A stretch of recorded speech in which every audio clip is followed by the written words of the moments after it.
And we're live. Welcome to the All Balls No Filter podcast, live from the cabin kitchen. I'm Zach. He's Brad. Hello, people. And behind the scenes, we have a man who was also not chosen in the NFL Hall of Fame this week. It's Researcher Cal. I don't know how he's not made the Hall of Fame, if I'm honest. Like, so many entries, so many votes he should have. But hey, it's Researcher Cal. Exactly that. How are you doing, my man? How are we? I'm all right, mate. I'm all right. It's Super Bowl week, which is really exciting. But as I say, I mean, we've already had the Super Bowl, so this is like the Super Bowl after party week, if you like. But no, I'm good. I'm good. How are you? I'm all right. I'm excited for the Super Bowl, but not ideal recording situation for myself tonight. I'm not going to lie to you. So just going to give you all a bit of a heads up. This podcast might be really good or really bad. Not going to lie to you. Literally from the cab and kitchen today. He is in squalor. I think he's working on the old, like, is it Edge they used to call it? You know when you get that E on your phone? Is that Edge? Like, you must be working on that tonight. It might as well be. So just for the people that don't or haven't got the reference, Brad is literally in his kitchen and I'm in my truck cab. And yeah, the technology hasn't, the gods haven't favored us today. So just apologies in advance for anything. You just we're making it here. We're here. We're dedicated. We didn't want to miss an episode, so we're here. Brad, what have we got in store today? We have got an exciting one. So we're going to look at the latest news from the past week, as always, touch upon the latest updates in the ongoing coaching carousel, and of course, we're here for one reason this week, really. We're here to preview the biggest game of the NFL season, and that is, of course, the Super Bowl. We'll return to all other balls for other major stories in the world of sport and a brand new segment for the first time tonight, which I'm really excited about, causing a little bit of carnage. But what else is more fun than that? So we'll leave it at that. I won't tell them too much about that segment because I am quite looking forward to it. But let's get going, shall we? Let's get going indeed. This week's headlines, to be fair to you, with it being Super Bowl, I'm surprised there's been as much stuff announced as what there has been, but there has been, right? So far this week, we're going to start off with the international games that have been announced. A whopping 9 games across the world announced for 2026. Before we talk on locations, Brad, what's your thoughts on 9 games being played outside the States, realistically? I think realistically, it's just going to get bigger. I think if we go back to a time when it was just the London games, I think the big push was really, when are we going to get a UK team? When are the Jags going to relocate? What's the franchise going to be called? But I think realistically, and I don't know what your view is on this, we've not really discussed it, to be honest.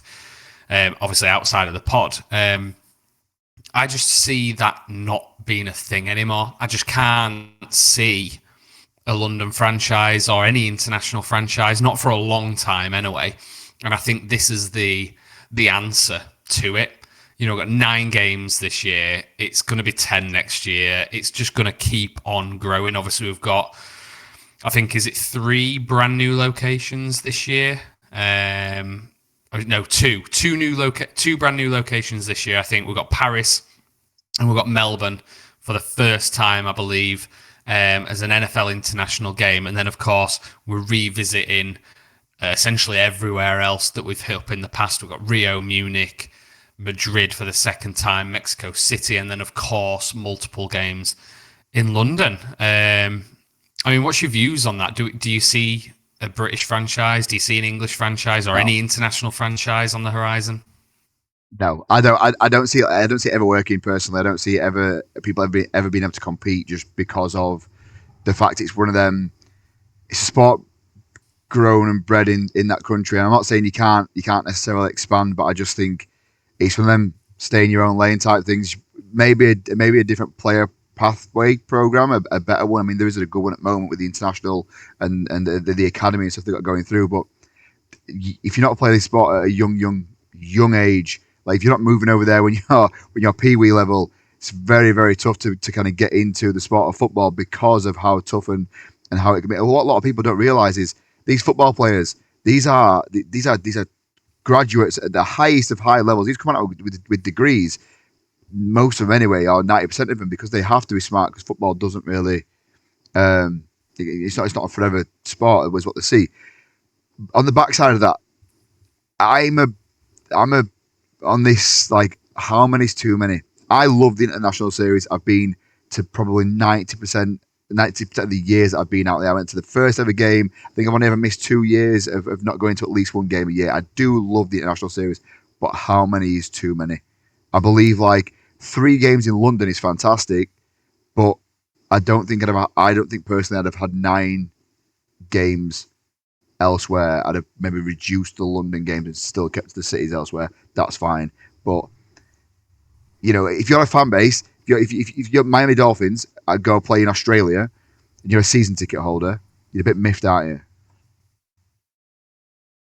Maybe, but I mean, there must be. I mean, I won't pretend to know how it works for the season holders, but there must be some sort of concessions. And obviously, nowadays, like what they're doing, if I'm understanding it right, from the last year, maybe 2 years now, is it's that 17th game, isn't it? It's the home teams of that 17th game, and they're the ones that are playing abroad. So you could almost argue, actually, if you've been a season ticket holder for the last 10, 20 years, well, you get 8 home games and you're still getting 8 home games.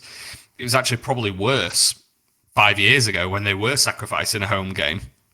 But I mean, in terms of it being too many, you speak about being a Dolphins fan and if you're a season ticket holder, well, I'm not a season ticket holder. I don't travel to Miami every other week, but I am a fan, and I did try really hard actually getting tickets for the Madrid game. Yeah. Now I won't pretend I'm not going to spend over the odds on this, but I was more than willing to spend more than we pay for our London tickets, and we go for pretty good seats each year, to be fair. So we don't scrimp on the tickets we pay for, but I was willing to pay more, and I just couldn't do it.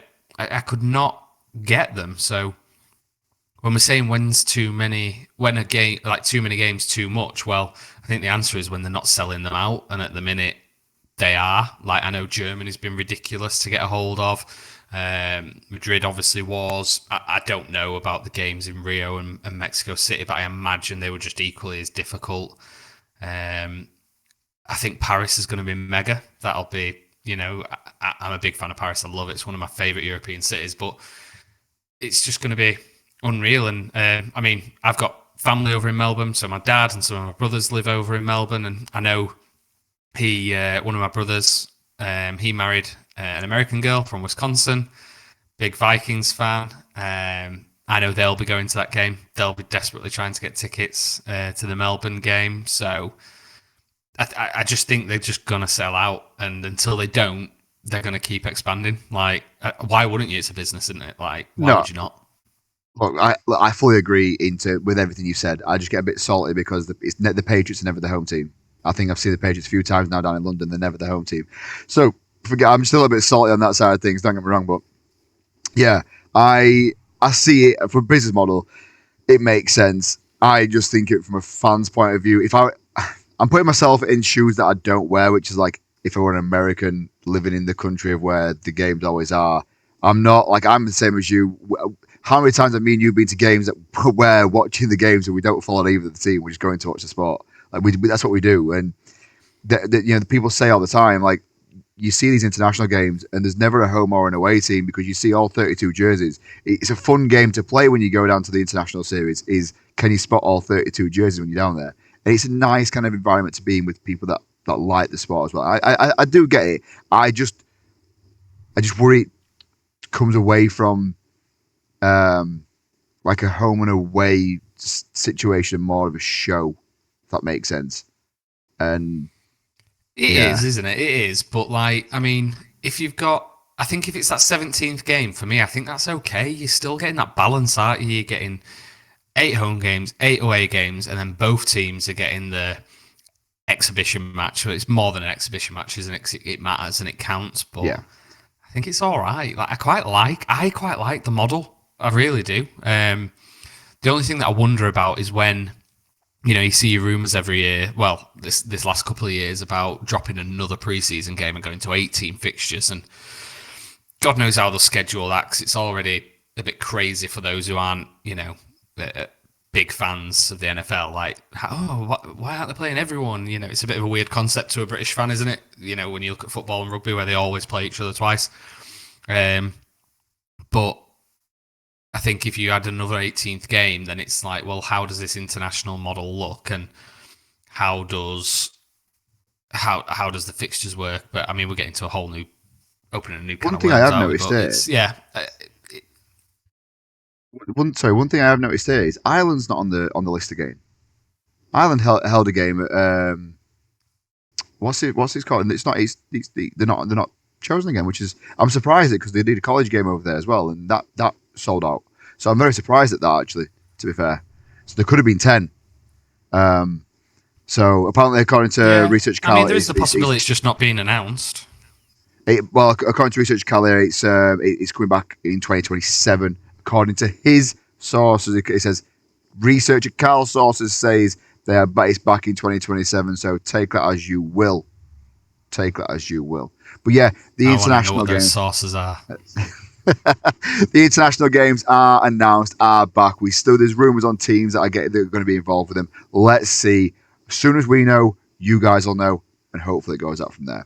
Right, Brad, the coaching role, the coaching carousel has come to an end. All vacancies have been filled. Any names that we haven't spoke about? Strike out. So we think. So we think, yeah. But anything that's gonna, yeah. I mean, I think the biggest name is Clint Kubiak, isn't it? It's he's kind of this year's Ben Johnson in a way. Like, obviously we spoke over the last couple of weeks about like Harbaugh and Stefanski being like the big names that sort of they'll set the dominoes falling, and they absolutely have, and they did because they are that big name. They're established, but like you've got Clint who's like the hot property. And the thing that gets me with this one is that Raiders have kind of almost been non-Raidery. Like they've waited, haven't they? Like they've obviously done the interviews and they clearly haven't announced it yet because, well, they can't. Like, it's still in the Super Bowl, obviously, this weekend. So it kind of goes against what the Raiders do, which is where they fail at what they want to do and they make a stupid decision. I mean, they quite clearly wanted Ben Johnson last year and failed on that one. Brady didn't get his man. And then they went from Ben Johnson, who was like the young hot property, to the oldest coach going, and signed him to a 3-year contract, fired him after one. So, I mean, I've seen it somewhere. I don't have the number to hand, but I think the Raiders are currently paying like 6-7 different coaches at the same, like head coaches at the same time. Like the figure's nuts. Still playing Gruden, right? I think if they're going to do this, they've got to do it and they've got to stick. Yeah, like you've just got to stick to it, haven't you? Like if you're going to do it, you've got to run with it. And I think the beauty of this hire at this time is they've got the number 1 pick. So they're obviously going quarterback. They've obviously got then Kubiak and the quarterback paired together, and you've got to assume this is going to be at least a 3-year project. I don't see how else it can go. No, not with a starting a new QB. Pardon me, a new QB coming in. That's fresh. He's going to be a first round, a first pick, obviously, and with that comes the expectation of starting straight away. But that and a first year head coach within the Raiders, that is anyway, there's going to be that kind of saying that it didn't work with Gerard Mayo and Drake May, but we'll get to that in a little bit. But I just think like, I agree with you there. It will be a good 2 to 3 year process, and year one's just going to be getting the team gelled together, basically. Yeah, I think it's got to. I think the Todd Monken hire was an interesting one at the Browns.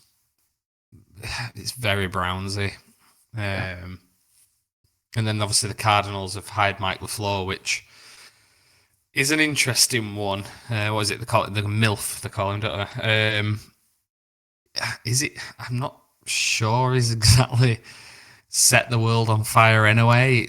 It just seems like an odd one. I just can't figure out the Cardinals' direction with it. Like, I think it's not a sort of sparkling hire. It's not. They've not really got a clear direction at QB. That it's just. I just find it a really weird hire.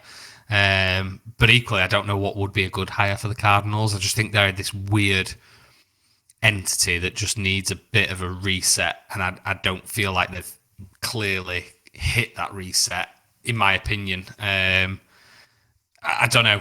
I just find probably the Cardinals out of all of these. We look at what's on the screen with Giants, Titans, Falcons, Dolphins, Ravens, Steelers, Bills, Browns, Raiders, and Cardinals, all hiring new coaches, all new head coaches. Sorry. Apologies for the cough there, the throat clear. I just find this one really strange.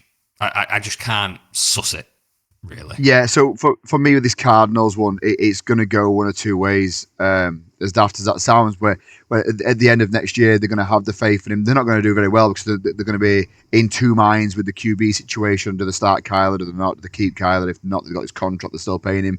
Do they carry on with that? At the end of year one, do they sort of unofficially tank for that first round QB? Is there anybody in the draft that they're going to have their eyes on? Even if that's the case, do they do a Raiders and bin off the two, the QB, not the QB, well, the head coach, and get a new head coach in with a first round pick to kind of rebuild from the two main positions of what your team is? And when people talk about it, your two main positions, top two is head coach, quarterback. Then you've got like your defensive, like your ends and your rushers, for instance. They're your three main parts. If you can kind of get two people within young, do they give Mike LaFleur a couple of years and say, look, see what you can do in year one. We'll reassess it when it comes to like mid-season, and if we think that we're going to end up with a mid-round pick and the QBs are more top round that we are going to get, we can look at not tanking but tanking at the same time. If you get where I'm coming from there, they could do that, or they're just binning both off. And I agree. I think out of all these ones here, of all these hires that have happened, I think we'll be talking about the Cardinals this time next year with either hiring the new coach or being like, what's Mike LaFleur going to do with pick 101? Yeah, it's got to be. I think there's been some interesting coordinator hires. Almost feels a bit like old news, really, doesn't it, at the minute now? Yeah. Kind of a lot. Been that many, that's why. Just after we recorded last week. Yeah, it is. There's loads, isn't there? But I think it's going to be an exciting year. I think with a lot of coaching changes, it brings a lot of unknowns, and I think that's the beauty of the NFL. For someone who's not like a big fan, who maybe just a sort of, what do you call them, like an armchair fan? Is that the right term? Yeah. They're sort of, I think, not quite grasping the NFL as a British armchair fan as well. You're not quite grasping the way certain things work to make sure that the league is constantly competitive. If you're used to the world of football, as in soccer, football, you've normally got your same top 4 or 5 teams roughly competing. Same with rugby. You've got the same top 4 or 5 teams competing. Generally, you might get an anomaly 1 year or 2. But it's different. You still have that to an extent, but you get teams out of nowhere, like we've got in the Super Bowl this year, that no one necessarily expected. And I think with a lot of head coaching changes, it brings that sort of excitement. You don't really know what you're going to get. Some of these teams, I would say at least 3 of these teams are going to overachieve next year. They will. And equally, you're going to have two or three of these that are going to have absolute stinker years. But it's just working out whether it's the ones that we expect or not. And that's the beauty of the NFL. And that's what I love about it. What we both love about it. So it brings excitement for next year.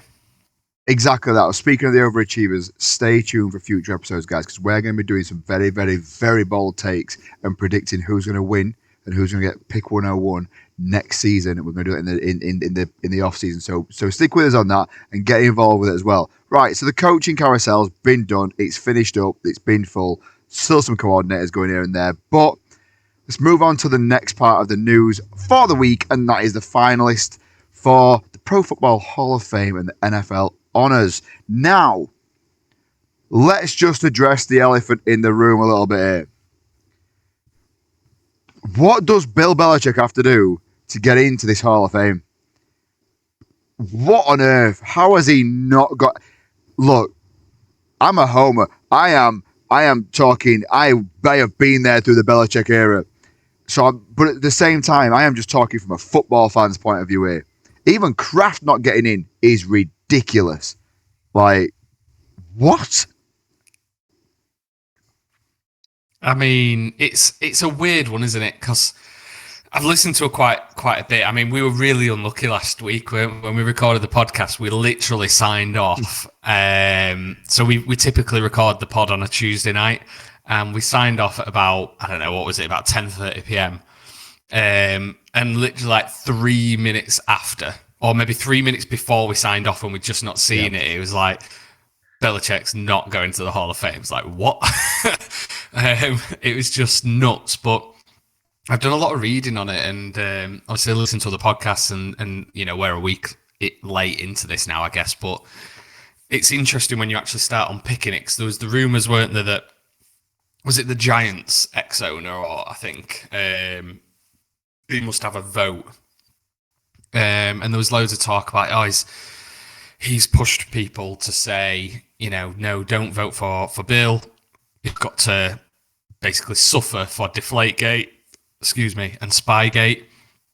But then he's come out and said, well, no, that's not true. Sorry, thanks, Research Carl. It wasn't Giants at all. I've got him in my head for a very different reason, which we might not touch upon. It was the former Bills and Colts GM. We won't tar him with the same brush of what's been released in the Epstein files, shall we? No, that's not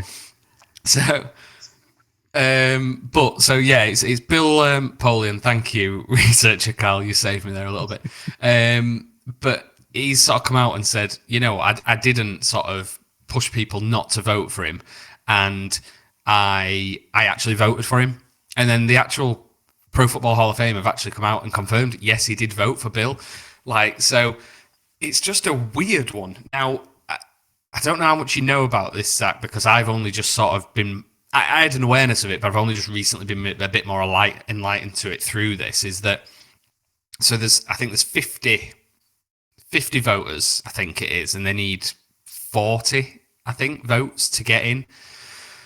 But each of those voters only have like X amount of votes to use. So it's not like, and forgive me if I'm getting this wrong, this is just what I'm piecing together from what I've understood. Like, it's such a bizarre way of doing it, but I get it. It's not like it's right, Bill. Right. How many of you agree or disagree? All those in favour? Aye. And he's in. Like, they have a certain amount of votes to sort of share amongst the finalists. It's ridiculous. And I don't know whether it's sort of... Sorry, go on, finish up, mate. Sorry, yeah. Oh, and that right there is an example of the latency going on. So what I was going to say was, right, is this is another prime example of how the NFL just can't do a simple... And by simple, it's quite a big part of someone's life is going into the Hall of Fame, but they can't do something as simple in a simple way. They always have to overcomplicate everything. Like, just one vote per GM over a certain amount of votes. Why does it need to be 50? The GMs or just the body as such. I just feel like it's always an overcomplicated way with how it's same as like the Heisman. The Heisman gets brought in like people randomers or like people in the media get chose to vote for the Heisman. It's like, hang on, no, just there has to be an easier way for this. There must be. There must be. I kind of get it to a point because really, like, when you get all the finalists, who's going to be the dickhead who says, no, he shouldn't be in? Like, I kind of get it. And I think a lot of the rationale that I'm reading is that there's quite a few big names who were basically on, like, the last chance. So you've only got, like, a certain window. So you get it. The window opens so long after you retire, and then you've only got so long to then be voted in. So I think there's like a bunch of these bigger names, like older boys, who were probably before our time, who were on the sort of last chance. So a bunch of voters have kind of like used those votes on those guys because, let's be honest, Bill and Kraft, they're going to get in. Like, there's no way Bill Belichick cannot get into the Hall of Fame. Like, if he doesn't, that's complete and utter collusion, and there's a travesty there, and that's coming from a Dolphins fan. But you've got to give the guy his dues. I still don't. So I get I get it to a point, but it's messy. I still don't understand the why they've only got so many years to get in. Like, for me, if you've made such an impact, right? So I'm just looking at the list here. There's like Larry Fitzgerald on there. There's Drew Brees on there. This is the list that Research Cal just sent in for us now. Okay, so, Anna Vinatieri is on there. Eli Manning's on there, but there's certain names on here like Jason Witten, who fantastic player, but I wouldn't put him in kind of the same caliber off the rip as Larry Fitzgerald and Drew Brees, for instance, this time round. But why should it be a cutoff? Unless, right, hey, look, I don't want to bring this up again, but like, unless he's been found in Epstein's files, why on earth would he not be eligible for just being a good football player, just not being voted in at this current process in time? I get having an entry year, so you got to be retired for so many years. We do the same with our amateur football, our Brit ball. We do the same with that Hall of Fame. You got to be retired for so many years before you're eligible. But no, there shouldn't be a cap on it. You should just be able to get voted in as and when you should be. Surely. Yeah, you'd think so, but like you say, the NFL like to make things complicated, don't they? And I don't know. It's just balmy, but I mean, let's be honest. We'll be here this time next year, and it'll be like, right, Bill's in the Hall of Fame. Of course he is. But I mean, The scary thing is, I've thought a good few times about putting big money. I mean, big money for me, not big money for the ballers, but big money on like Bill and Brady as being first ballot Hall of Fame, because you just think there's no way there can't be. Obviously, Brady's not eligible yet, is he? But like, I've thought about it a lot, and the only reason I haven't is because the odds are just so crap. I'd have to be paying big bucks to actually do anything with it. But it's worrying though, isn't it? Because there'll be a lot of people who've put a lot of money on Bill being in the Hall of Fame this year. Yeah, and I think that him not being in the Hall of Fame this year has taken the limelight off of the people that have got into the finalists. So I think we put the Hall of Fame on the back burner until the people have been announced properly, and we'll give them their credit rather than just kind of. I don't think the credit's going to be due now because of the Belichick Kraft situation in particular and not getting in. But yeah, so we'll see how we get on with the Hall of Fame and what it shows, kind of because in a couple of weeks, is it just before the Super? I don't really know when it gets drawn. I'm not going to lie, it's really bad for me. I don't even know when it gets drawn and to get in. I just get the notification every now and then. You know what I mean? I'm almost certain the ceremony is the night before, or a couple of nights before. It's definitely on the run up to the Super Bowl, isn't it? But like you say, it's almost a bit of a, like, I don't know, like on a side 5th, according to Research part of this Super Bowl. The 5th, yeah. All right, so that's what's Thursday, isn't it? It'll be our Friday morning, I imagine. But it's it's a bit of a weird one, isn't it? Shall we have a quick look at the honours list, because that's the same night, isn't it? So I think these are the ones which we've sort of touched on some of these over the last couple of weeks, particularly MVP. I think we've talked about the coach of the year, but let's just have a little look. And we've got a list here, so we'll try and fly through these if that's all right with you, Zach. We've got a lot to get to tonight. Yeah.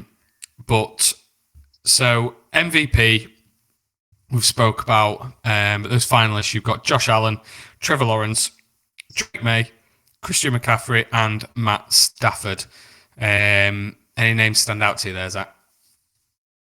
For the MVP side of things there. So I'm just getting the list up here myself.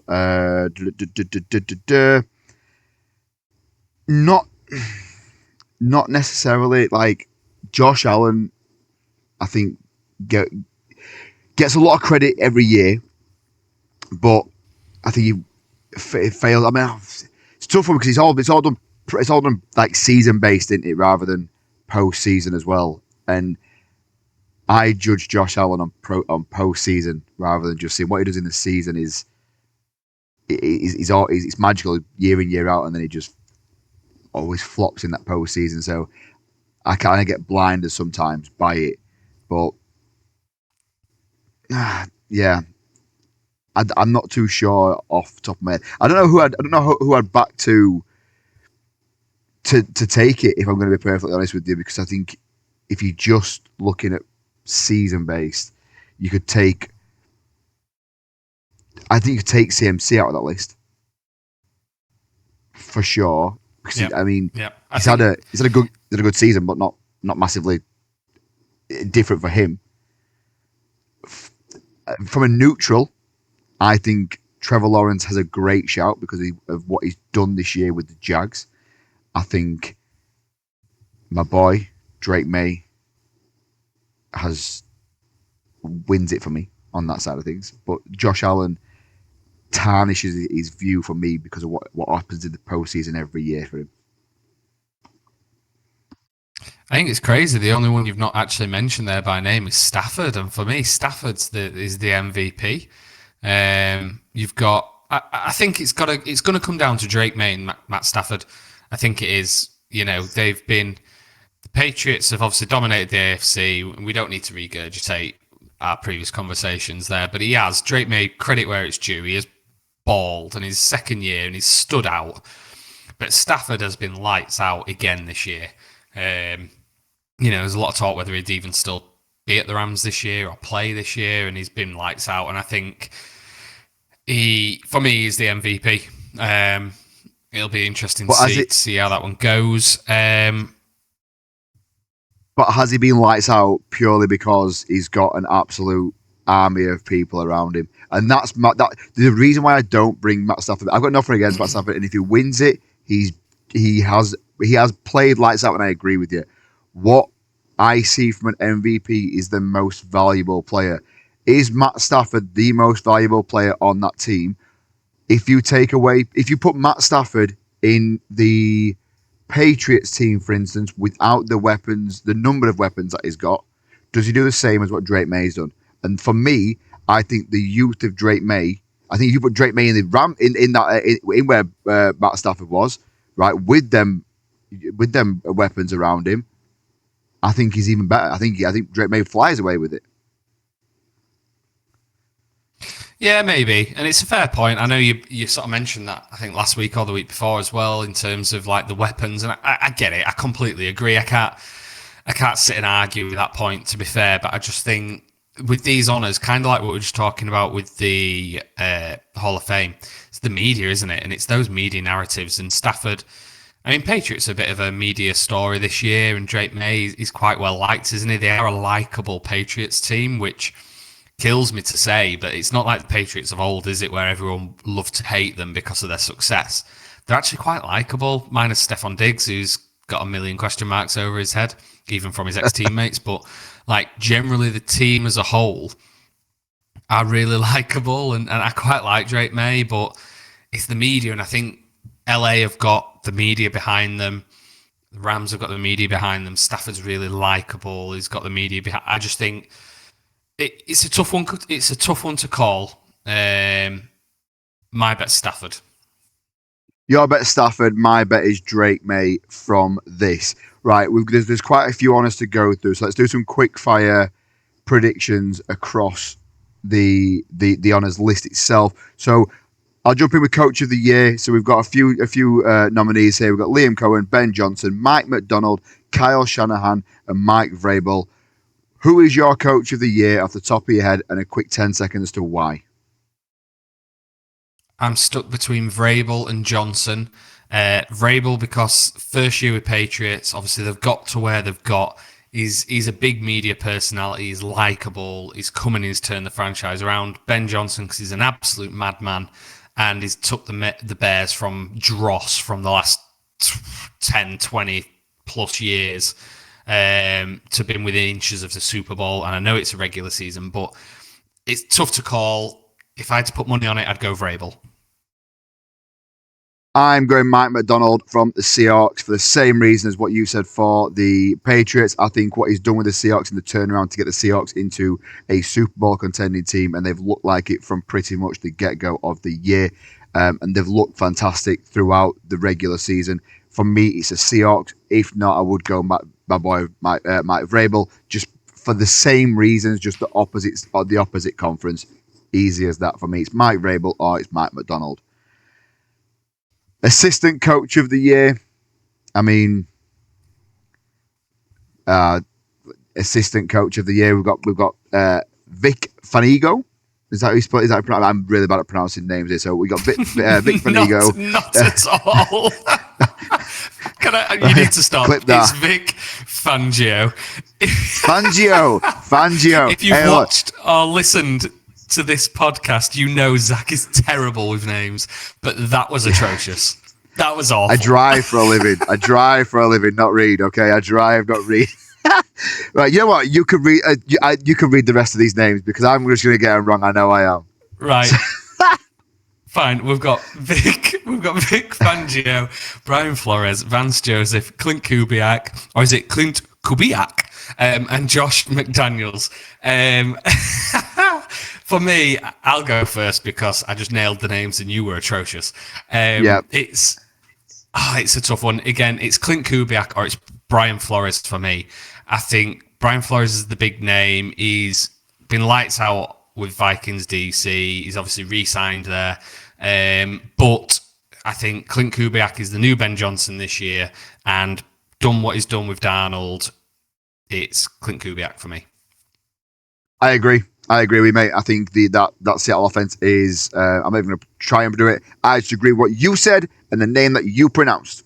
Okay, so I'm going to back you on that one. Comeback Player of the Year. I've pre-read these so I can pronounce all these ones. All right. Comeback Player of the Year. We've got Stephon Diggs from the Patriots. We've got Aiden Hutchinson. We've got Trevor Lawrence. We've got Christian McCaffrey and Dak Prescott. I think the Comeback Player of the Year is the most grey area kind of award. You can just get it if you miss a few games by looks at it. Who are you going for? It's the worst. It's got to be for me. All 5 of these are horrendous. This isn't a Comeback Player of the Year, but I think who's had the biggest impact after a bang average year, basically, is what the award is now. I'm going Trevor Lawrence.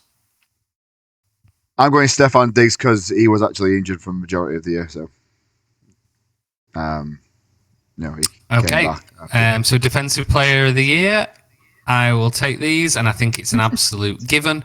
You got Will Anderson Jr., you've got Nick Bonito, you got Myles Garrett, Aiden Hutchinson, and Mike Parsons.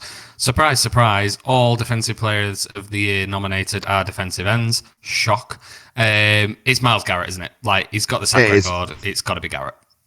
It's going to be nobody else. Okay, moving on to the Offensive Player of the Year. We've got Drake May, Christian McCaffrey, Puka Nacua, Bijan Robinson, and Jackson Smith and Jigba.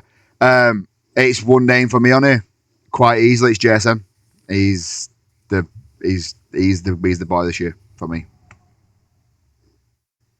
I would probably agree, other than the fact I think Stafford will win the MVP, and therefore I think Drake May will take the Offensive Player of the Year. Maybe so. You can take Offensive Rookie of the Year. Okay. All right, so we've got Jackson Dart. We've got Emeka Egbuka. Did all right with that Thank one. you. We've got Travion Henderson. Oh, Jesus. We've got... Titoy. I just said titty. Oh, God. We've got McMillan. You set me up something chronic here. Oh, God. And we've got Tyler, is it Show? The Saints QB. Oh, God, that was awful. And I hate this award, you know. I hate this list because I don't really think... None of them have been great, have they? Like, I think like the Emeka Egbuka started out the first half of the season phenomenal. He was like, oh my God, this is the next Puka Nakua. Like, where's this guy come from? He's been fantastic, and then just nosedived off a cliff and never caught a ball again. I feel like Jackson Dart just dive bombs into everything, and I think if Jackson Dart had been smarter about concussions, would have maybe run away with this award. But I just think he wasn't. I think he still could. Do you know what? I genuinely think off this list it's Travion Henderson. I really do. Off that list, it's just Travion Henderson. He's made the most impact, personally. McMillan's had a really good year, though, and I can't say the guy's first name. So T. McMillan, wide receiver of the Panthers, had a really good year, and they overachieved as well. And it's, I mean, Cal's just putting the stats in now, actually, like over 1,000 receiving yards. Tetaroa, thank you. Is that like, it must be like a Maori sort of Polynesian name, that. It definitely sounds it. Samoan, thank you. Yes, I was there with the Polynesian sort of links. But yeah, like he's had a good year. He's had a sneaky good year. But I just the annoying thing with all these awards is it's a media voted award, and Jackson Dart was like this media sweetheart wanted because he's a bit of a nutter. So him and Scatterboo, like they were both like two peas in a pod, nutters. They're in that New York market. So yeah, like. If I had a sensible bet with a sensible head, it would be McMillan for me. I don't disagree massively with your point about Henderson, but I think Dart could be there. Yeah. But yeah. Let's move on to Defensive Rookie of the Year. We've got Abdul Carter. We've got, oh God, I've just set myself. We've got Nick Emawari. We've got James Pierce Jr., Carson Schweisinger. It's got to be something like that. And Xavier Watts. Abdul Carter's the big name there, I would say. Yeah. Tough one. I don't know. I don't know on this one. I one. struggle to call this one. Yeah, same. I would be calling Abdul Carter just purely on the name basis because he's been the biggest name that on the list for me. But that's off the top of me. That's where I'd be going down the route of just for names. Yeah, we've got researcher Cal in the background. Cal's saying Emawari for his. But researcher Cal's tactically just put, but the Browns linebacker is what he's hearing is the favourite. I notice he's not putting the name in there or anything because he, probably struggles to pronounce it like I do. But it's karma, that, isn't it? I've just rinsed you for it and now I've set myself up. But what I love about these awards, and I think this is the first time we've got the Protector Award. So basically, the Offensive Lineman of the Year award, which I love because they are the absolute unsung heroes of a football team. Like without an offensive line, you've got no run game. Without a run game, you've got no passing game. It's brilliant. So I'm really pleased with this one. We've got Garrett Bollez or Bowles, Broncos tackle, Aaron Brewer, Dolphins center. Yep. Fins up. Creed Humphrey, Chiefs center. Quinn Mainers, is it? Broncos guard. Penei Sewell, Lions tackle. And Joey Thune, however you want to pronounce that one, is the Bears guard. I'm going to try not to be biased here, but like Aaron Brewer really surprised me this year. Like he really shone, and we've struggled with line on Dolphins for years. With the exception of the odd one or two. But Brewer had a really good, solid year generally. I don't think he'll win it. I think he potentially got maybe Penei Sewell, maybe Garrett. I think it's one of the two Broncos guys for me. I think the Broncos have how they've kept Bo Nix kind of going and safe and things. I think it's from I genuinely do. After that list, I think it's one of the Broncos guys. And this is not me. I couldn't tell you what either of these guys look like. If just stood in front of me, I wouldn't even know they were. In a polite way, I'm just looking at it from the teams that are on this list right now, whose offensive line to me has kind of, been noticeable to improve and keep their QB safe, keep the QB moving and going across there.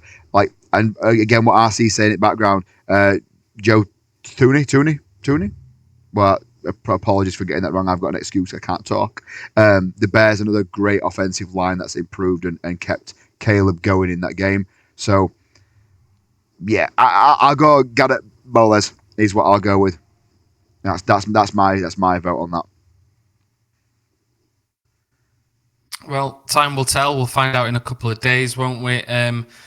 Shall we move on to the most pointless and most horrific few days in the entire NFL season? I don't really want to, but we're going to have to do, and that's all about the Pro Bowl because, oh my sweet Jesus, it is horrendous. Shall we have like 30 seconds on the Pro Bowl and then get in something exciting? Like, I don't know, setting my feet on fire? 30 seconds. 30 seconds is great. Like, yeah, this is horrendous. There's just nothing. I just don't see the point in it anymore. Like, it was pretty poor when it was a game, but no one made contact because they're not going to injure each other, obviously. They're not going to risk themselves, obviously. And now it's just stupid games and a stupid flag football game. And that's not me making slight of flag football. Like, I've done some coaching of flag football in another world, and it's just a different game. It's a completely different game. It is not the same as contact American football. Your tactics are different. The strategies are different. Everything's different. It's just a different sport. So, like, when we're thinking about the Olympics, is it in 20? Is it? It's not this year, is it? Is it 2028? When flag football is part of it, because it's in the States, isn't it?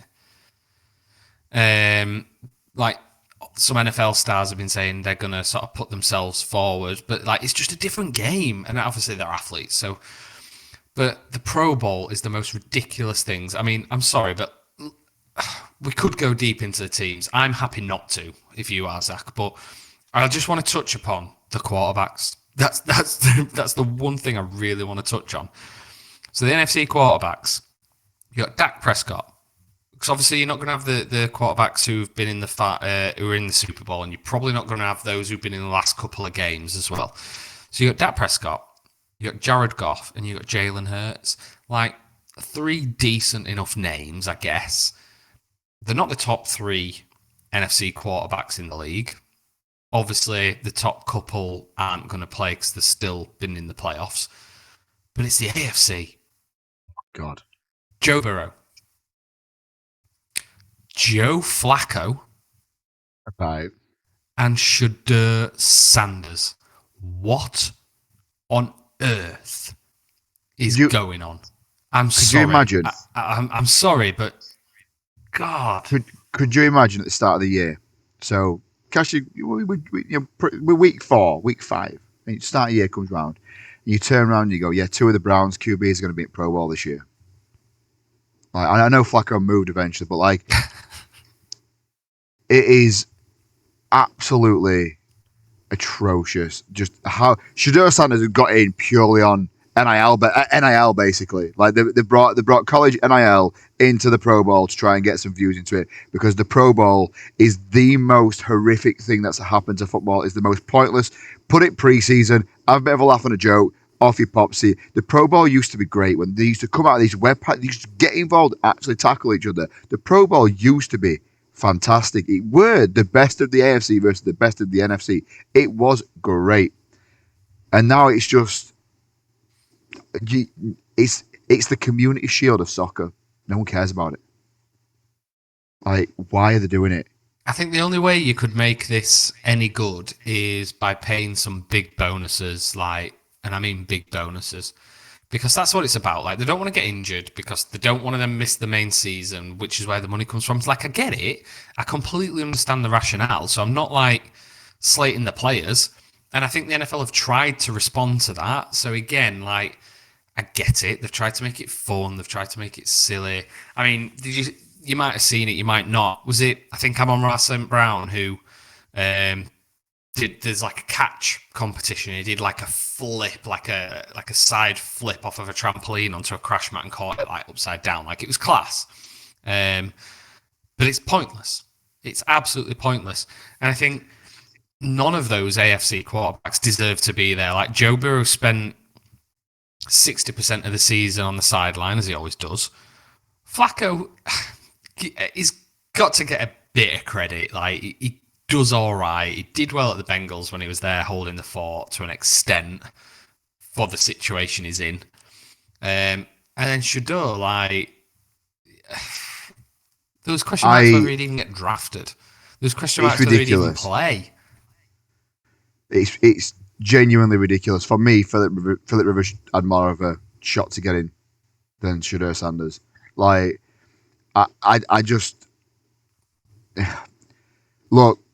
Let us know in the comments below, guys. What do you think about the Pro Bowl? If you're listening to this in your car with audio only, we have video versions of this on YouTube and on Spotify. Head over, come on, let us know in the comments.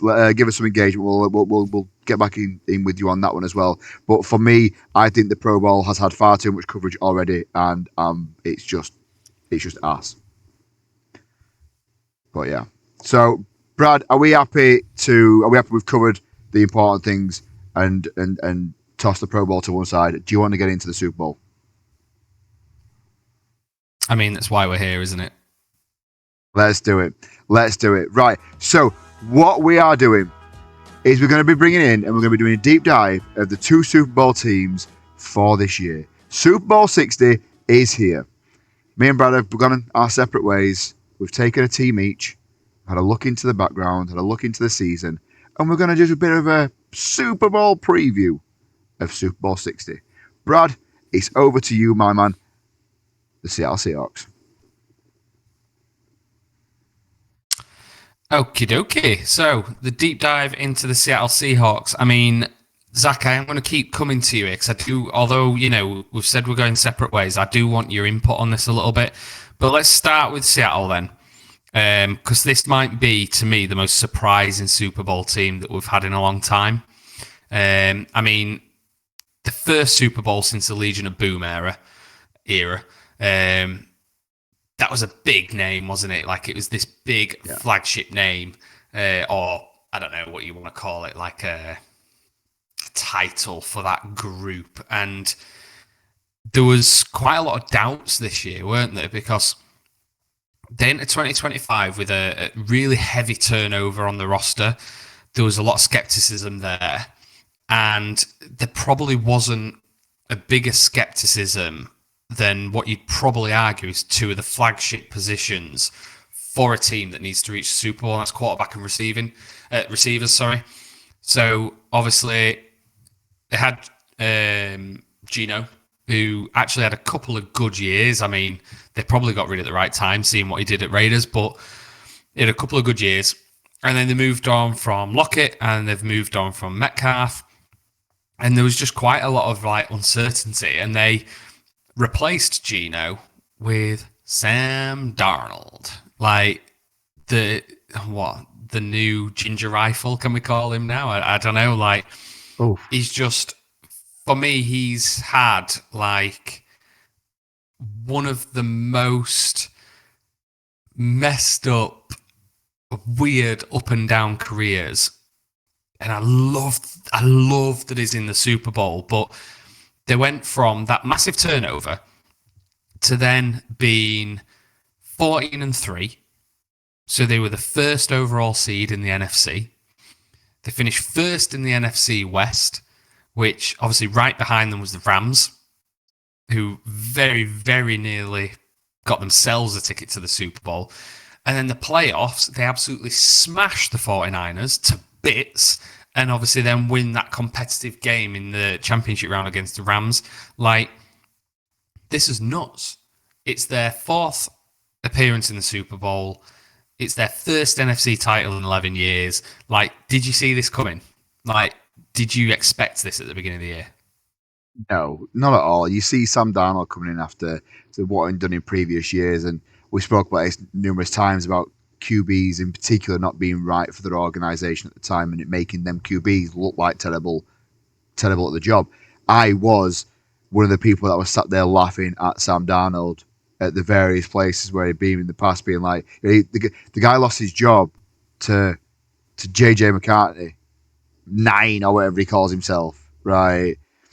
He he lost out there, and now I bet they're now kicking themselves over this because he wasn't the right fit. He's coming to this team, and I don't know. I take JSN out of that team. I don't think they do half as well.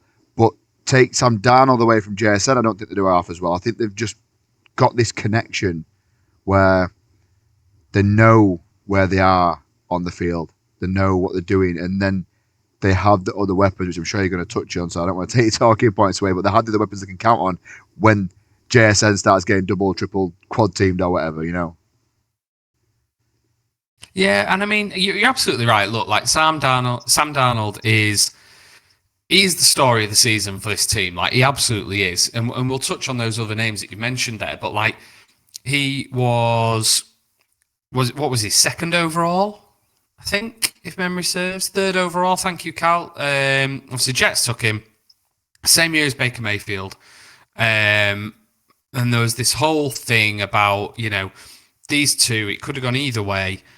And they've both gone to these historically stupid, messed up franchises, and they were the saviors. And Mayfield probably had a bit more success at Browns and sort of sustained that success a little bit. I think he's always had the media behind him a little bit more of a personality, a bit more likable. But Daniels just quietly got on with it. He obviously had that stinker of the game, the Seeing Ghosts game against the Pats, ironically. And is then gone from team to team and is landed in what you'd probably think is the right system at the right time. He's been calm, he's been efficient, and you could say like he's been clutch, hasn't he? In like some games that championship game, he was unreal. Like, that was an MVP caliber game from Sam Darnold, and you've kind of got to give credit to the guy that he's just done nothing but the right thing. He hasn't been lights out every single game, but he's been absolutely what this team needs.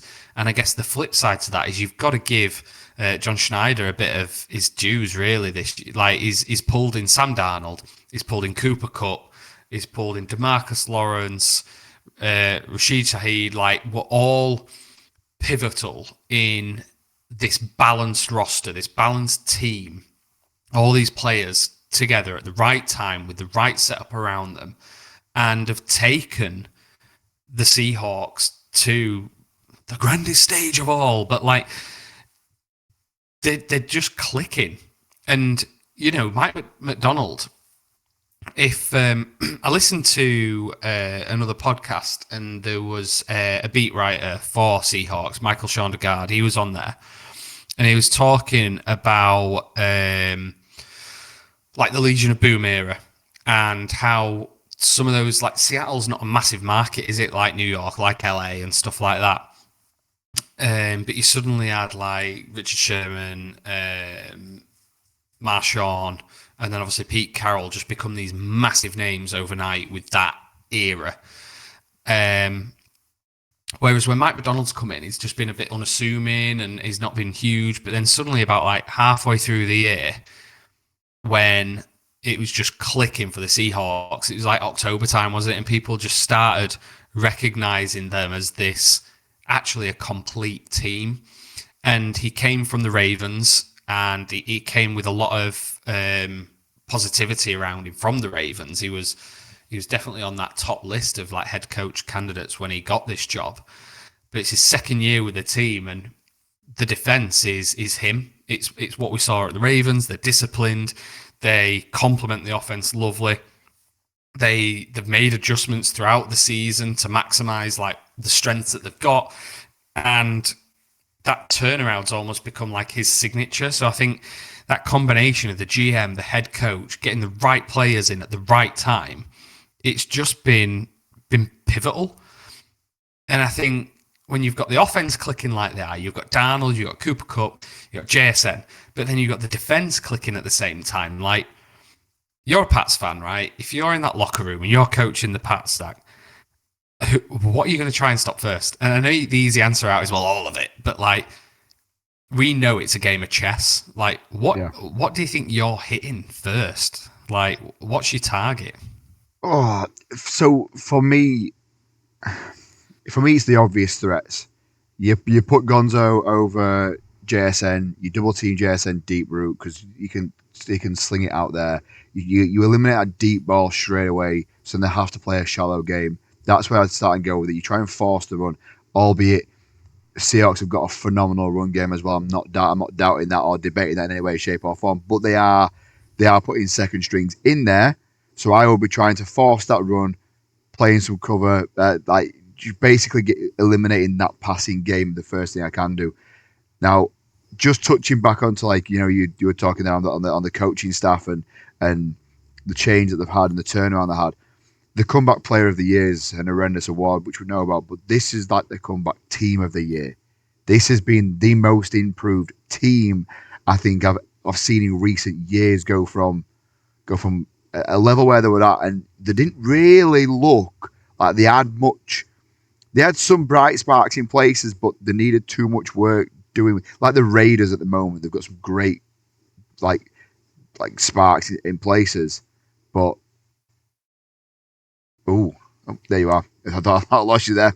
And they've got some great sparks in places, but they need a lot of work doing to them. So, yeah, I think they're just great. But for me, I'd try and stop that pass game, deep ball, midway, sort of pass game the best I can do, and then focus on the run.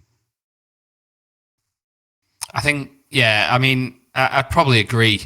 What's interesting, though, I think, about this team, and I've obviously just touched on it, is the defense. And I feel like this season, actually, with a few teams, and I don't think it's just the Seahawks.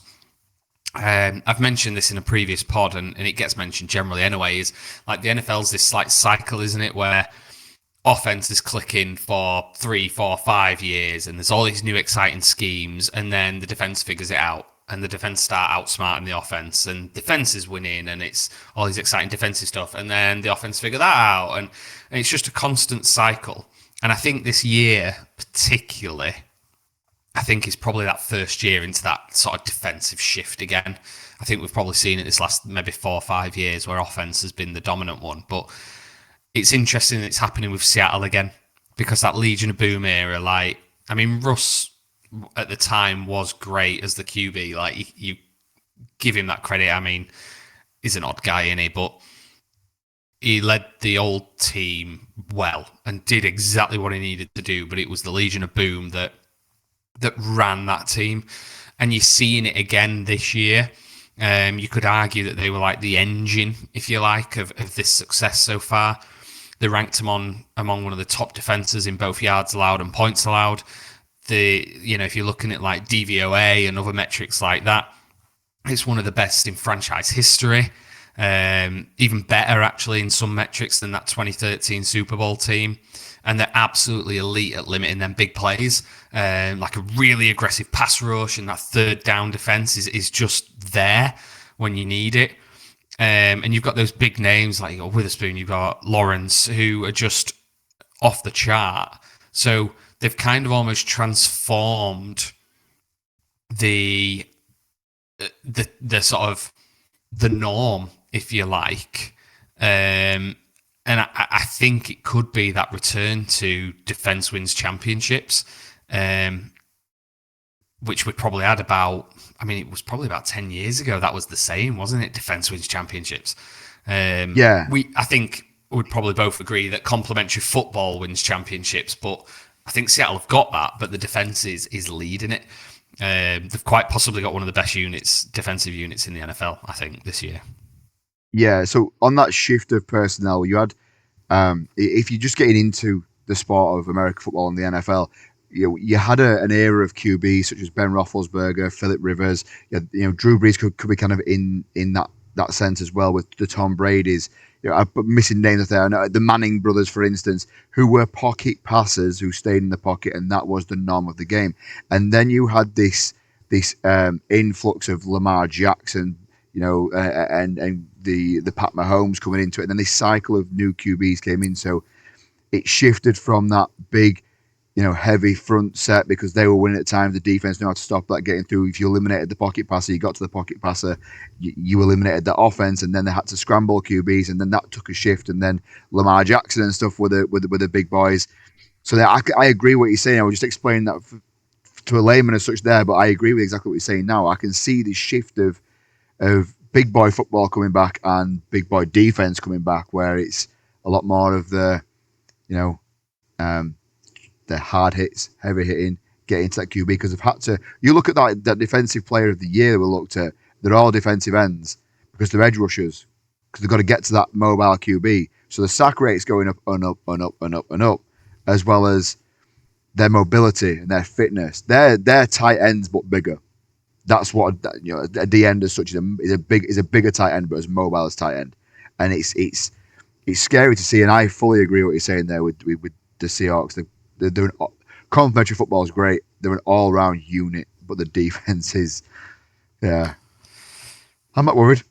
Yeah, it's an interesting one. It's an interesting one, isn't it? 'Cause, like it's almost the return to sort of big boy football, isn't it? And like Callum's just sharing some really interesting stats that I've not picked up on. So Seattle are 5th in the NFL in usage of 2 tight end sets and 2 tight end and 2 running back sets. Like that's Love heavy it. boy football.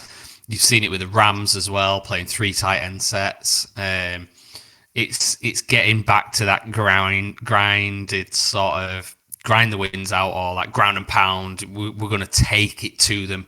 It's kind of the contrast of what we've seen over the last 3-4 years. Like, I'm just speaking from experience, but like that Mike McDaniel offense of speed and strategy and confusion and stuff. Now it's just like, we're going to be bigger than you, we're going to be harder than you, we're going to be stronger than you, and we're just going to smash it down your throat, and you've got to stop it. And it's fun football to watch, I think, when it's like that, definitely. But I mean, I'm going to sort of wrap it up a little bit, Zach. So I've talked about that sort of identity under Mike McDonald. I've spoke about like that roster balance. Obviously, there are weak spots. There's turnovers in their game. They may be a little over-reliant on defense at times. And obviously, their offense has clicked, and it's probably clicking at the right time, but it does stall. It's not perfect. So here's kind of my question to you. If Seattle lose against the Pats, why? Composure. And I'm going to touch on that with the Pat side of things very, very soon when we get into the Pats. Excuse me. I think the gravity of the game will, if they were to lose, the gravity of the game when having the personnel around them will be too much, personally. And touch more on that at the end of the Patriots. One, isn't it? Yeah. For sure. Ooh, a little teaser there for us. So look, they're not flashy, are they? They're not a flashy team. I'm looking forward to watching them. I've quite enjoyed watching them all year. But they are complete. They're physical. They're a big team, and I think Mike McDonald's probably gotten built for these big moments. I think there is that element there of that composure, like you referred to, and I think that's maybe what Darnold's got lingering over his head. He obviously showed he couldn't do it his early years. He wet the bed at the Vikings with that last week game, and it's probably the reason he didn't get signed, which is rubbish. But he's proven it this year. But I think, will the big stage get to him? I don't know. So let's flip it, Zach, because standing in their way is a very different kind of team. So I'll hand over to you and take us through the Patriots. Why don't you? The New England Patriots, the obvious underdog for the Super Bowl, and that's that's a phrase or two phrases that I never thought I'd put together. Underdog, Patriots, or three underdog, Patriots, Super Bowl, all in the same sentence. It's a tough one to say because for the last 20 years, whenever you spoke about Super Bowls, the Patriots have been in people's mouths, whether they're involved with the Super Bowl or whether they're being compared to by a team that's in the Super Bowl, whether like the likes of the Chiefs are making a run at the Super Bowls and they're doing X amount of them, they're getting compared to the dynasty years and the things of how the Patriots did. Whether QBs are going in there, oh, we'll compare it to how Tom Brady did in the Super Bowl. They've always been a talking point for the Super Bowl and the era that there. And there's a very good reason why. We're just going to have a little bit of look into the dynasty because it's unfair to talk about the Patriots and a Super Bowl without touching on the dynasty. It really is, right? 9 appearances, 6 Super Bowls, 17 divisional titles. And the wild thing is, I'm looking forward to your reaction here.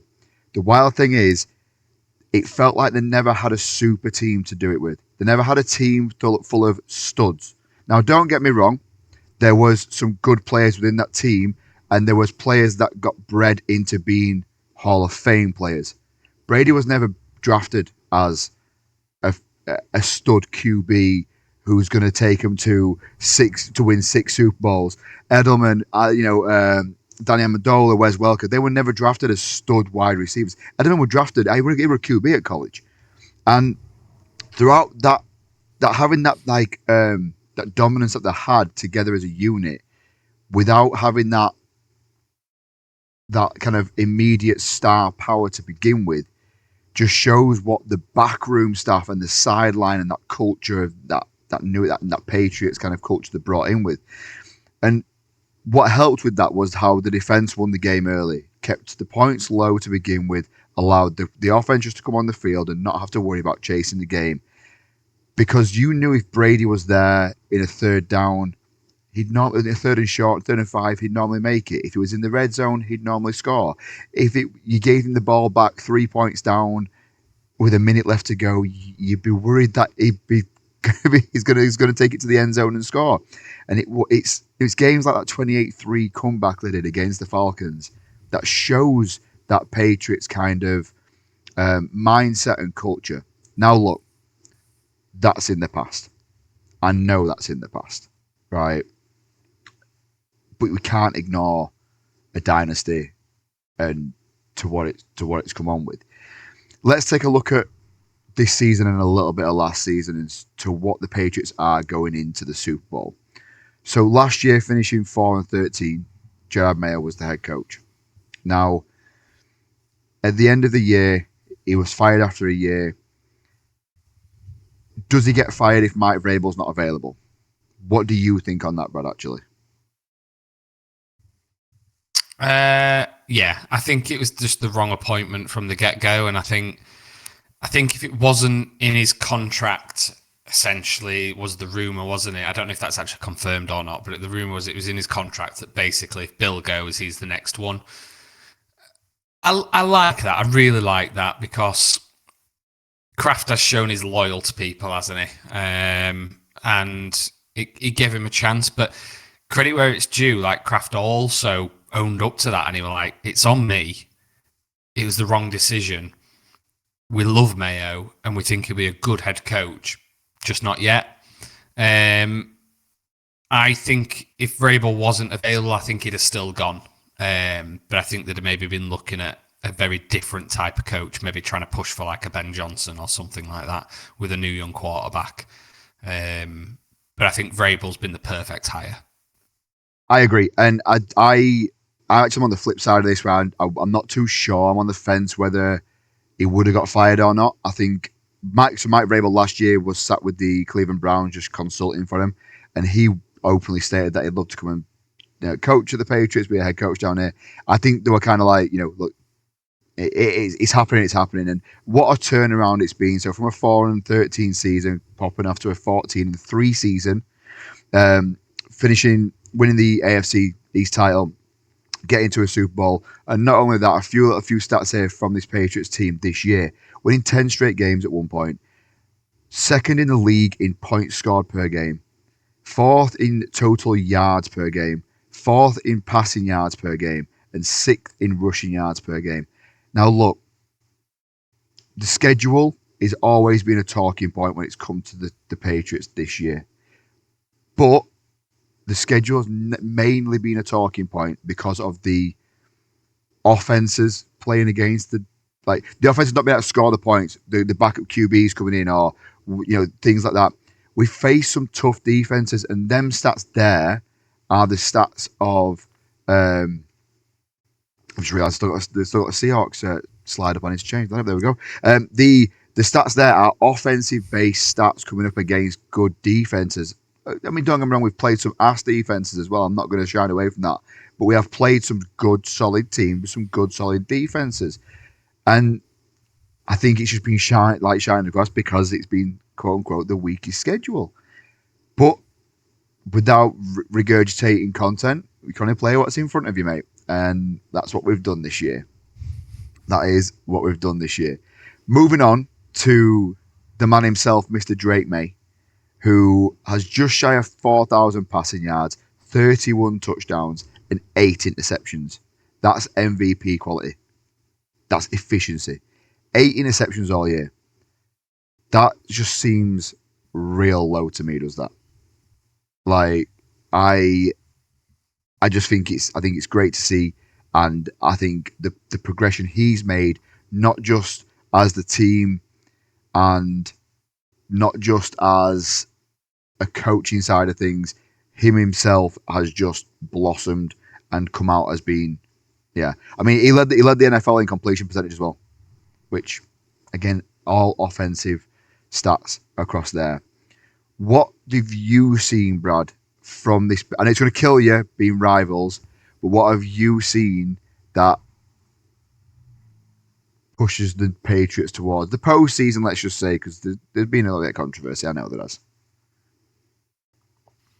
I know I've given him a lot of stick, and I don't think it's controversy as such. And listen, I completely agree with you. Like, you can only play what's in front of you. Like, you can't choose your own schedule. You can't pick what the teams are like that you're playing against. I've been pushing the point about the schedule. Of course I have. But I said it earlier, didn't I? Like, they're a likable team, and it frustrates me. It really does frustrate me, but it's not like going back 6-7 years where it's like, oh, here they are again, Patriots. Here they are again, the Patriots again. Here Brady is. It just don't feel like that. There's no one that stands out on the team that you don't want to root for. Like, you probably rooted for Brady in the early years, 6th round pick, and he had this success, and then it just got tiring, and you just got sick of his smug little face, and you haven't got that now. Like, Drake May is a likable guy. Maybe he'll have a smug little face in another 10 years, I don't know. But at the minute, he's likable, and you've got to give him his dues. His stats, and I know everything's not stats, is it? But we've both mentioned them. His stats are great. Like, he generally has had some fantastic games. The touchdowns to interception ratio is solid. His completion percentage is up there, that you can't knock it really. Looking at passer rating, QBR, blah blah blah blah blah. Like, he is there, and it's look. Am I ever going to like the Patriots? No, of course not. They're an AFC East rival, and it's the Patriots. But, like, yeah, I mean, if they win this game, and we'll get to it, it won't be as bad as it would have been 6 years ago. They're a likable team, and Drake Mays deserves the credit he's getting. He's solid. I'd take him on the Dolphins. So let's go to. I've got a couple of questions for you here, and the first one on the dynasty side of things. Every good run comes to an end. Every dynasty comes to an end. Then you have the rebuilding process. Is this the quickest turnaround in a dynasty of going to X amount of Super Bowls and X amount of years to then having the rebuilding process because they lost a lot of players, people retired, people moved on, lots of coaching staff, to then go back to being here. Do the Patriots maintain this going forward with a harder schedule, let's say next year? Is this a quick turnaround, or is this the luck of the draw? I think it's probably a bit of both.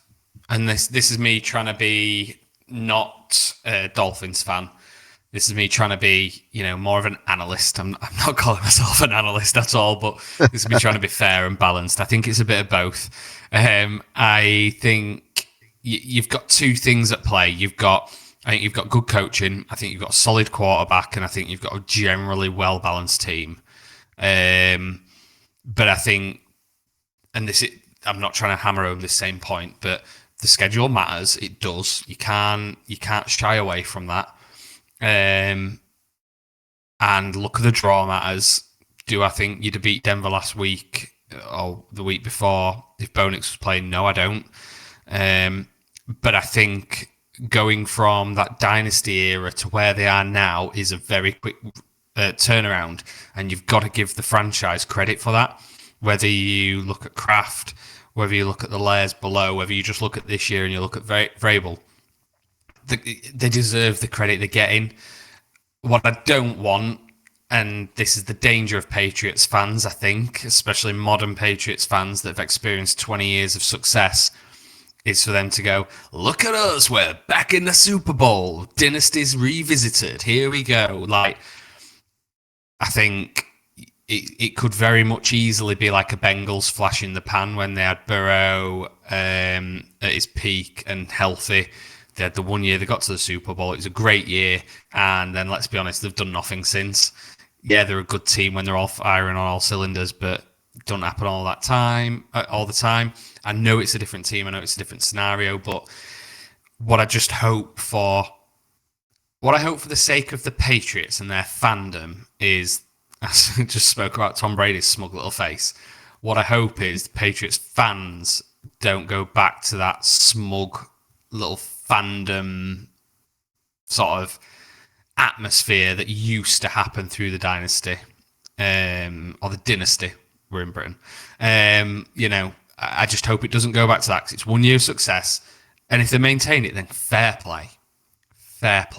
But they deserve everything they're getting this year. They've played what's in front of them. They've played very well, but we'll see.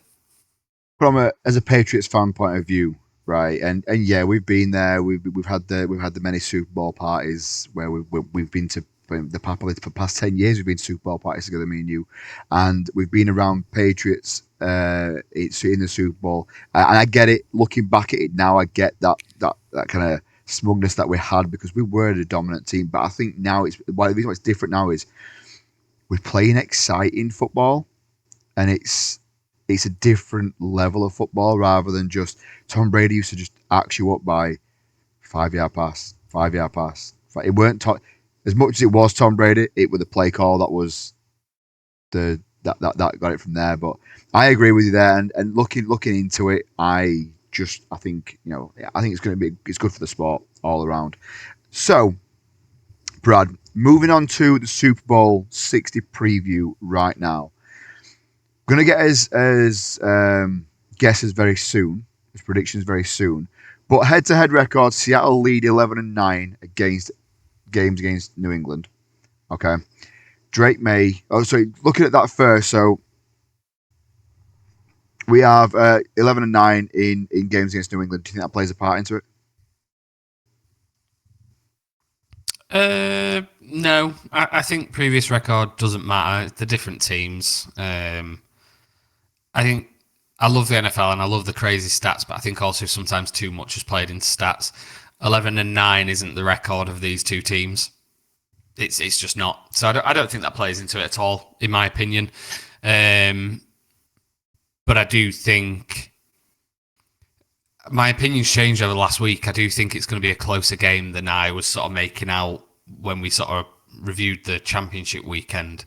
I don't think it's going to be as dominant as I thought, as one-sided, because it's a Super Bowl. But I do think I do think that record probably stays intact in terms of the Seahawks keeping the upper hand. So I'm inclined to agree with you on the going forward, but I can't say it out loud at the same time. It hurts me to say it out loud at the same time. So I'm not gonna. But Drake made second youngest quarterback to start a Super Bowl after your boy Dan Marino, which were in 1985. Nice little fun fact for you there. The big thanks to researcher Cal for finding this information out for us as well. Mike Vrabel being the first person to represent the same franchise as a player, as represent the franchise as a player and as a coach in the Super Bowl. I love this stat, and this is why I believe that the boys are going to ball out for him for this reason, for how he's changed going into there. The biggest one for me, I'm sure touching the second to last stat there for the people that can't see this. Mike McDonald, 2-0 as a head coach at Levi Stadium. Again, I don't think that plays too much into it. There's no kind of home field advantage there with that. I think it's just one of them stats out of stats. The biggest one for me here is that Seattle have allowed 0 100-yard rushes in 2025. The run game is a big thing for New England, and I think that's where we're going to struggle. Style. Yeah, you've seen it. You've seen it in the playoffs, haven't you? They've just absolutely crushed people. They've been dominant up front. The box, they hit hard. It is the Legion of Boom, like 2.0. They hit hard. They're aggressive, and they just play their game.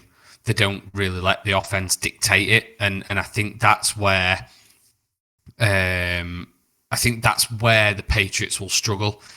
They've kind of been able to, at some point, dictate their own game because of.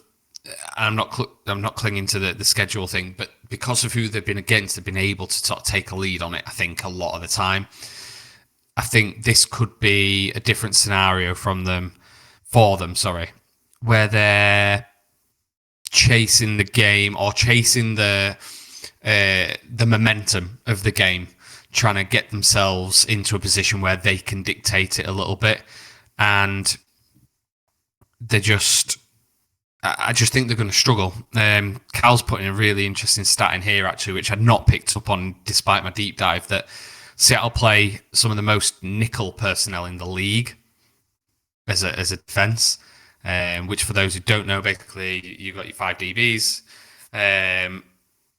It's so you sort of, with the nickel D, you're more protected against the pass, in essence. But actually, what they've been amazing is at stopping the run.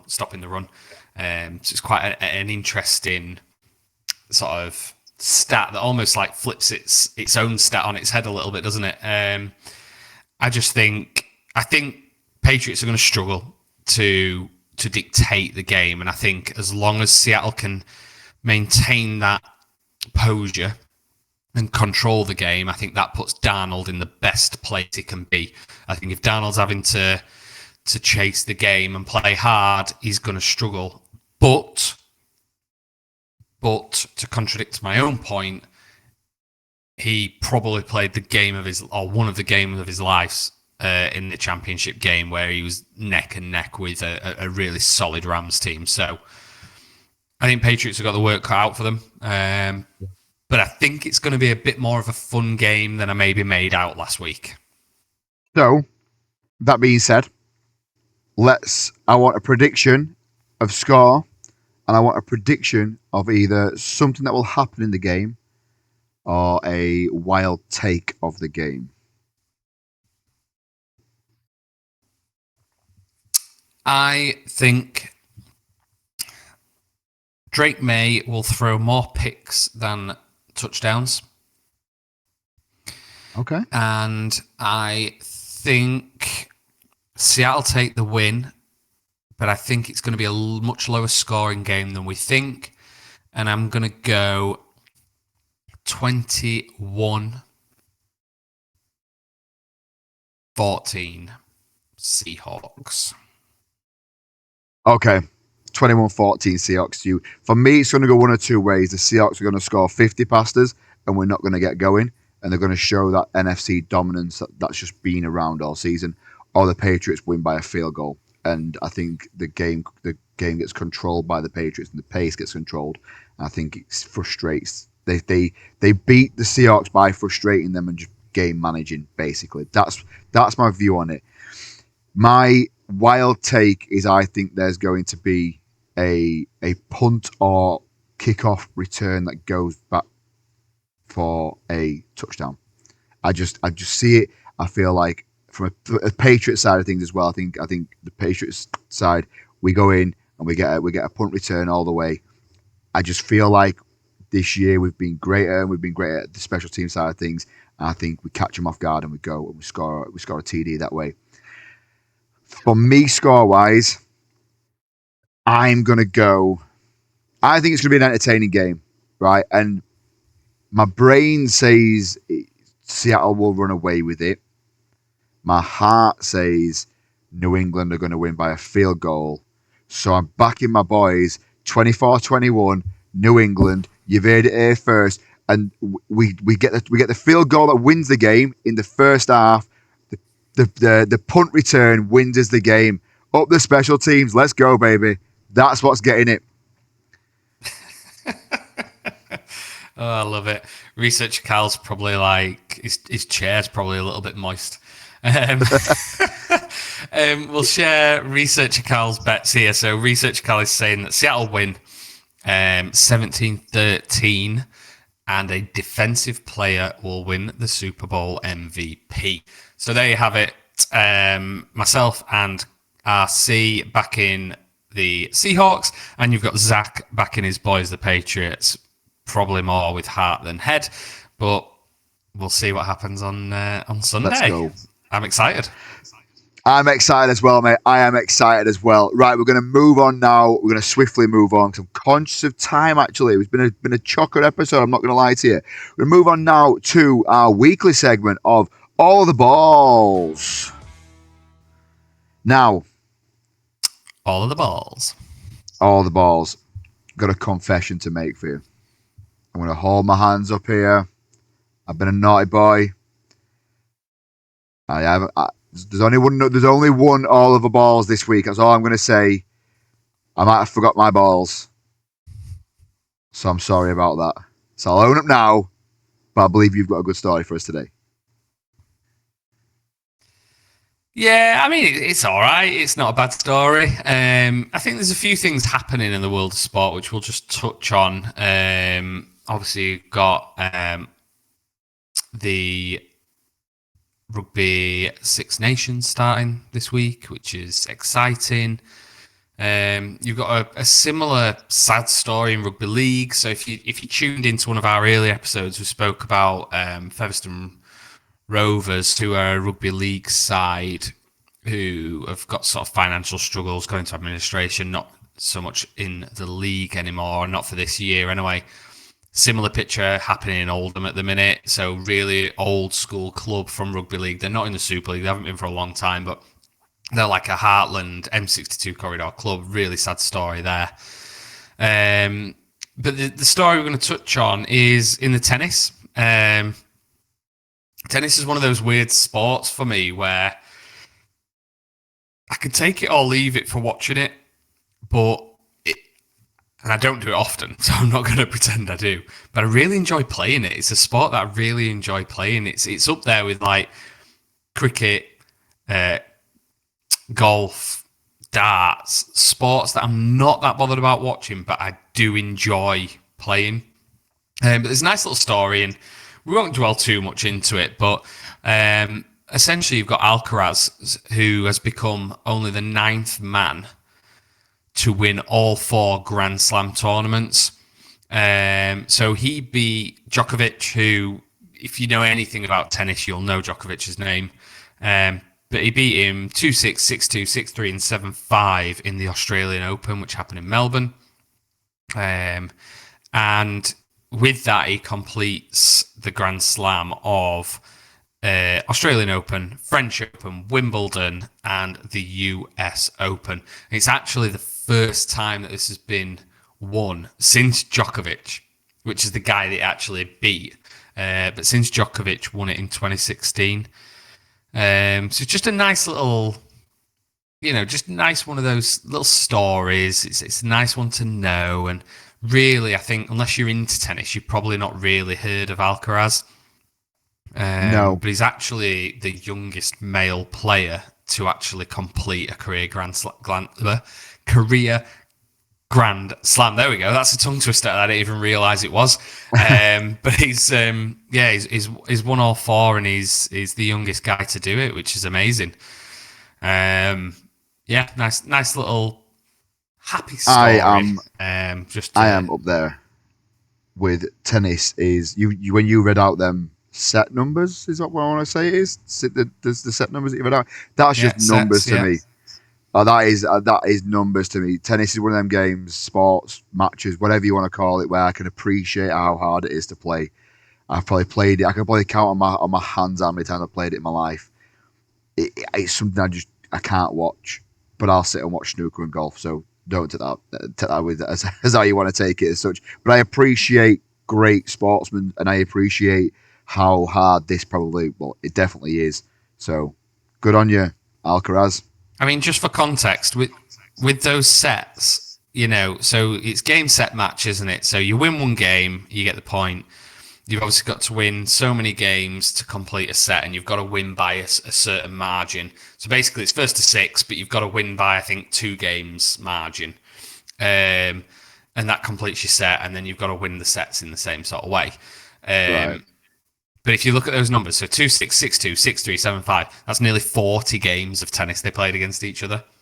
Like, you hear some stories, and I don't have the stats. I don't have the stats for this, I won't lie to you, but there's some stories where, like, tennis matches can go on for, like, 5, 6, 7 hours sometimes.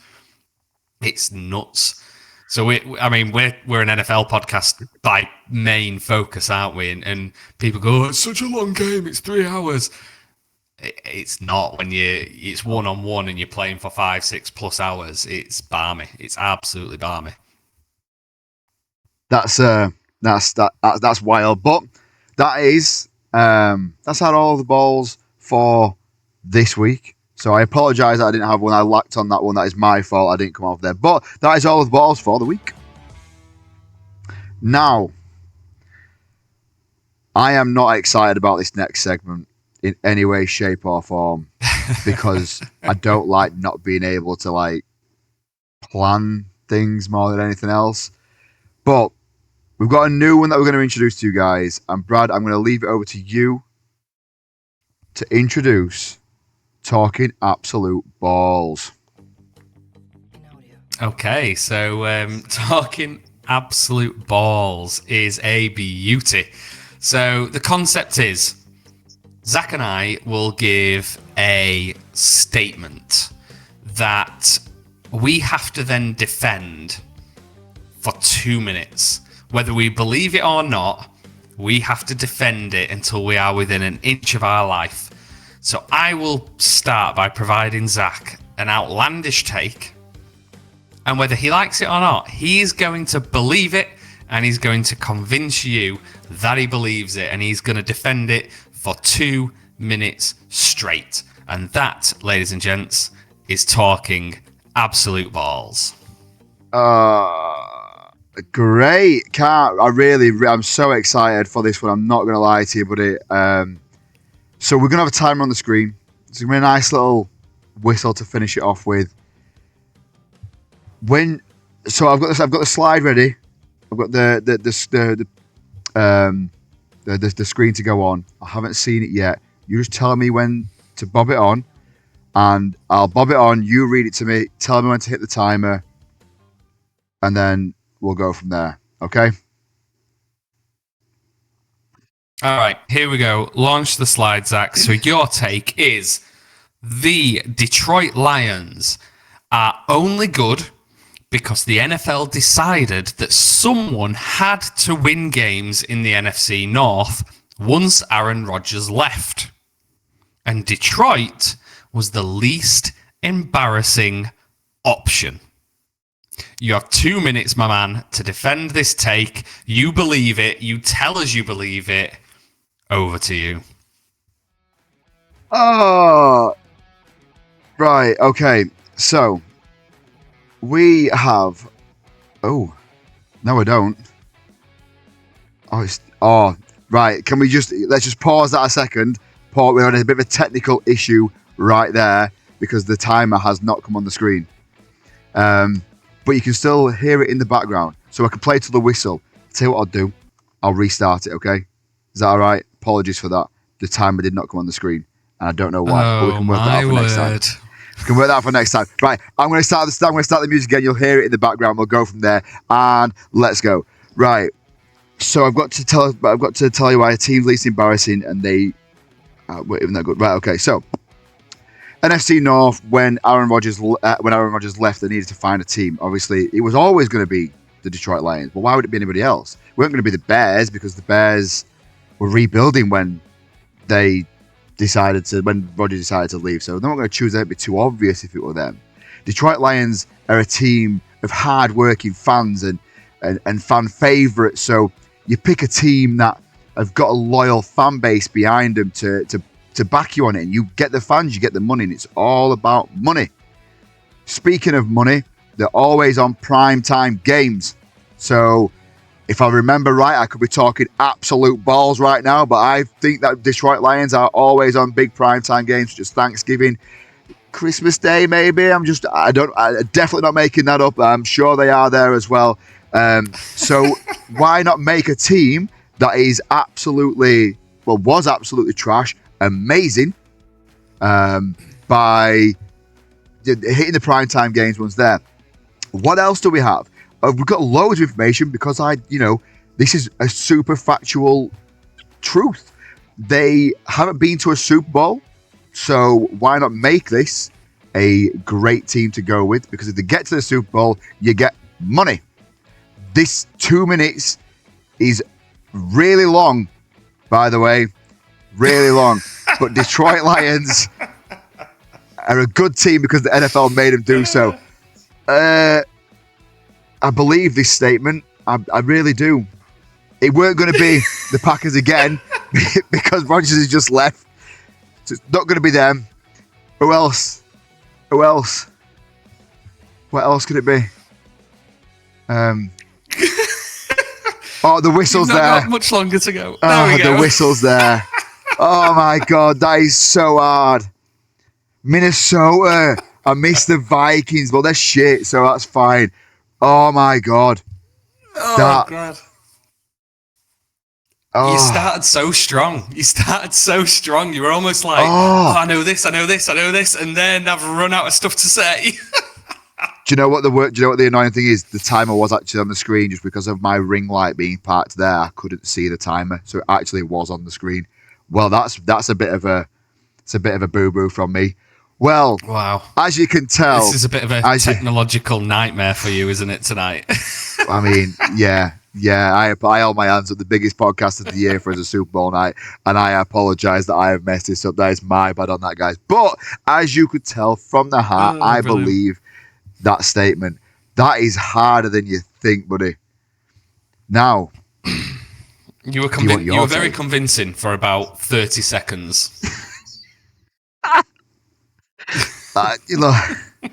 It's so hard when you can't prep it, and you just gotta. I'm trying to think of teams that are in the NFC North, and I didn't want to get them wrong. Well. Look, so can I make a request just for full transparency to the audience? So, with the technical issues, I can't see a timer. I can just about hear the music in the background, though. So can you, and this is up to you, can you give me a count-in so I can launch a timer? Yes, I can. Now, hopefully the latency won't play about this. We'll do as best thing. I would promise you we're doing our best. Right, I'm going to give you my take. I'll count down from 3. You can fire it in from there. Okay. So, your take is, Brad, that the New York Jets will win a Super Bowl in the next 2 years. The New York Jets, hey, you believe this. And you... I mean, yes, of course they will. Yeah. And you're ready? Your time will start in 3, 2, 1. All right.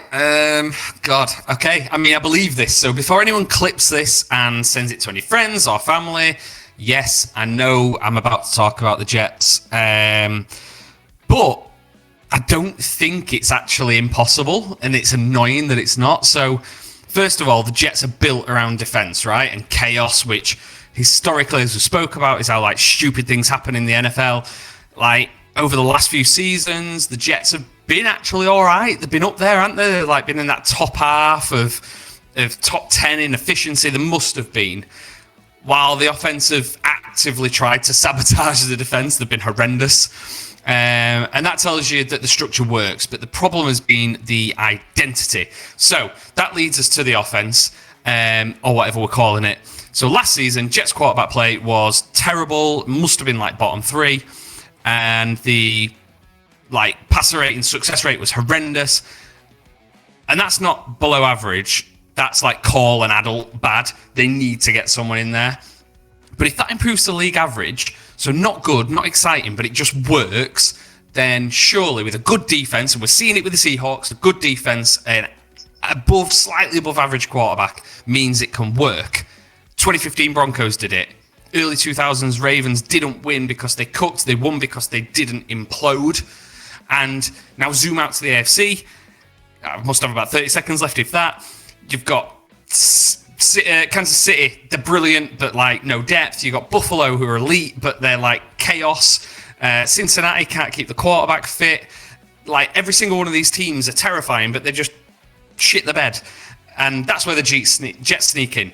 They are going to get in as a random moment of success in the chaos of the AFC with a good defense and a bang average quarterback. Oh my God. You sounded so scared throughout the entire thing. I'm exhausted. I'm exhausted.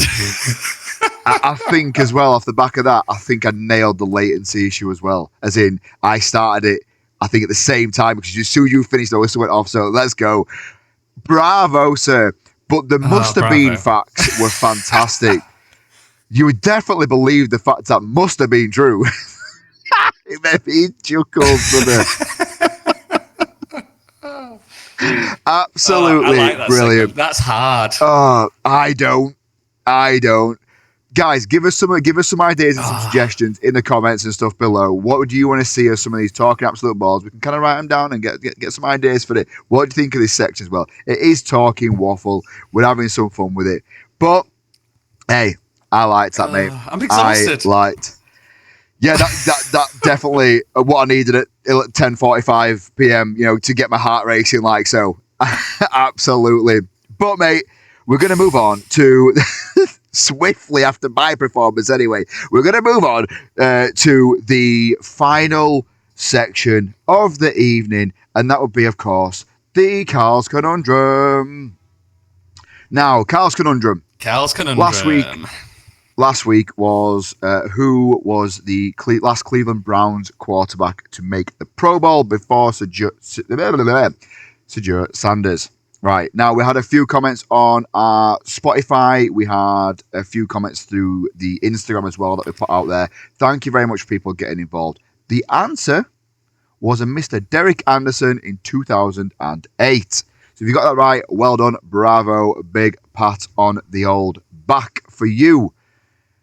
Now, we have another one for you this week.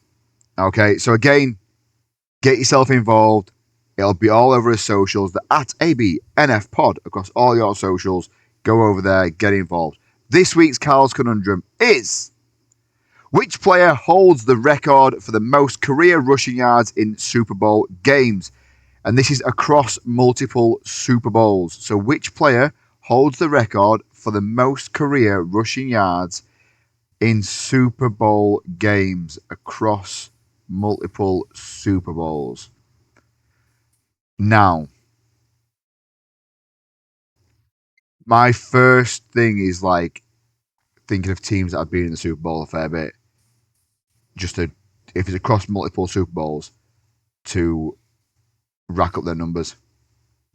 But was LeGarrette Blount in that many?